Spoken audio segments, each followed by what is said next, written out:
Let's go through just a sample of the different products.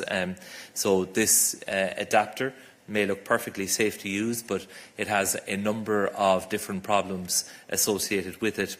When someone uses this adapter with, for example, a French plug and connects it to the mains on the wall, there is a risk of electric shock because the metal parts of the other plugs in the adapter can become live, and this should not be the case. And in this case here, the manufacturer of the adapter has decided to put the CE marking on its packaging when it's actually not required for simple travel adapters like this under EU law. It's actually forbidden to put this marking on a product when not required. So we do have a role to play in educating consumers as well, because many of us look for the CE mark, but we need to be clear on what kind of products we should see it on and those that we shouldn't. And this is one that we shouldn't see it on, so putting it on might give a false sense of security, but this is actually an unsafe product that does not comply with our general product safety regulation.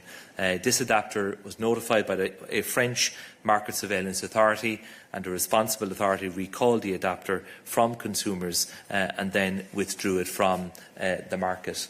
The next example is what looks like a perfectly normal doll that you might find in my house, that my two daughters might have.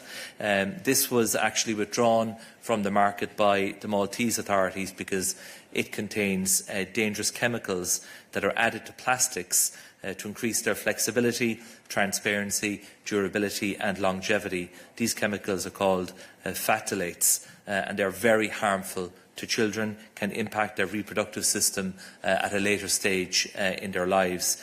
In general, toys were the second most reported type of product via the Safety Gate in 2024, with 15% of notifications concerning toys. So perfectly normal looking doll, but unfortunately can be quite dangerous for children, and that can manifest later on in life with very, very serious consequences.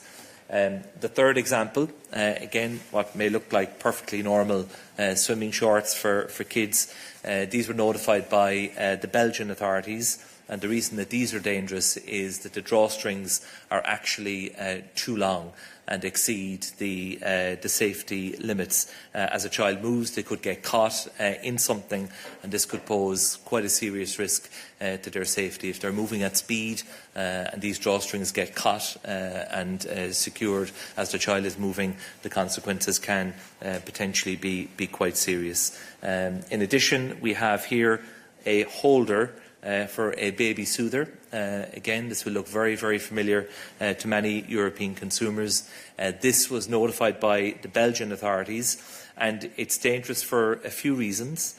The beads that are here on the holder do not have the required ventilation holes. The beads can also be loosened quite easily and be pulled off the string, and as a result, small children can put these beads in their mouths. They don't have the required ventilation holes, and they could potentially choke. So it's another example of the potentially devastating consequences of unsafe product being sold in the European Union.